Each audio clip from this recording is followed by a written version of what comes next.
Hello guys, in this video we are going to do two conversions from this thioacetal and we have to identify what is A and what is B. So let us first consider the formation of B.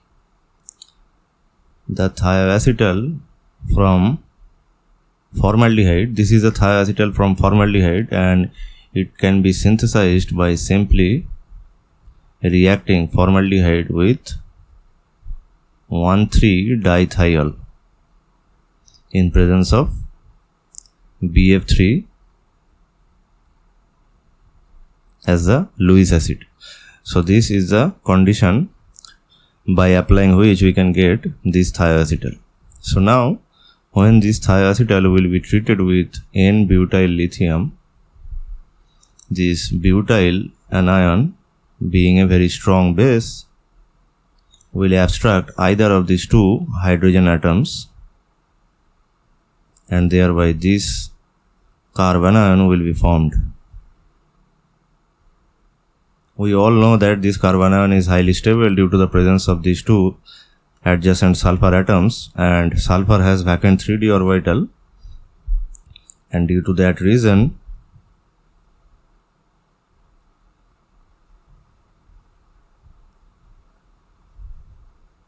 and if we consider the negative charge on a p orbital,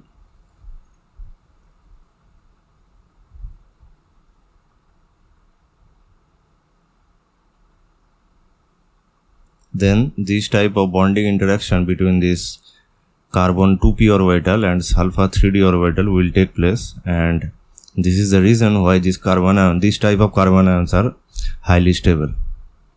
And then due to the presence of negatively charged carbon center in this species, it will behave as a nucleophile. So when this carbon ion derived from the thioketal or thioacetal will be reacted with any electrophile, in this case the electrophile is an epoxide derivative. So this epoxide is basically having a primary halide center, as well as this epoxide center is also very susceptible to undergo nucleophilic substitution reaction at this center when the reaction will be proceeding via SN2 pathway. Since here no protic solvent is available, and that's why SN2 will be the most favorable pathway for the nucleophilic attack by this carbon ion center. And now we have to consider which center will be attacked. So as we know that bromide is very good leaving group, after attacking this center Br- will leave, and Br- is a very good leaving group. So if this center is attacked by this nucleophile, then O- will have to leave after the attack, and we all know that O- is not a very good leaving group. Obviously RO- in this case, and the leaving group ability is higher for Br- than that of RO- alkoxide, and that's why this O- will preferably attack this center and Br- will leave from the system, and this will produce this particular intermediate.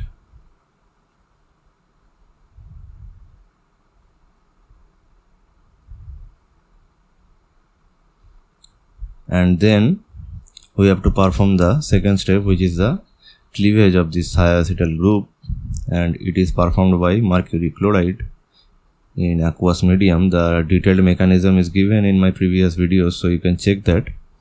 So after this, the product will be this one. So this is our product B. And now if you compare the formation of A, then up to this the mechanism will be same. So it is reacted with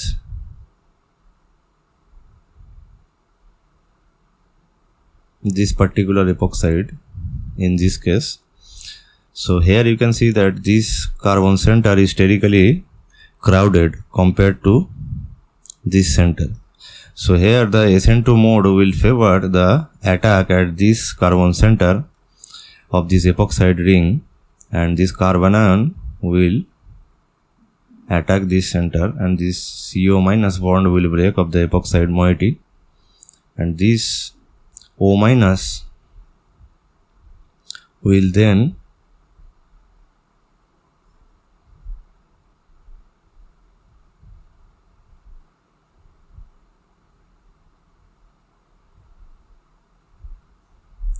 attack this carbon center, and Cl will leave from the system. And after this attack by this O minus,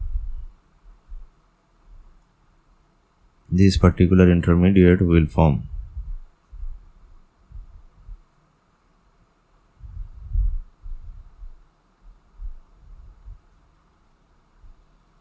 And then the next step is essentially the cleavage of this thioacetal via the treatment with mercury chloride in aqueous medium.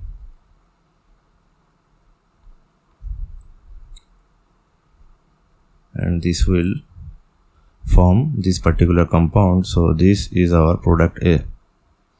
So this is it. Thank you for watching this video. See you in the next video.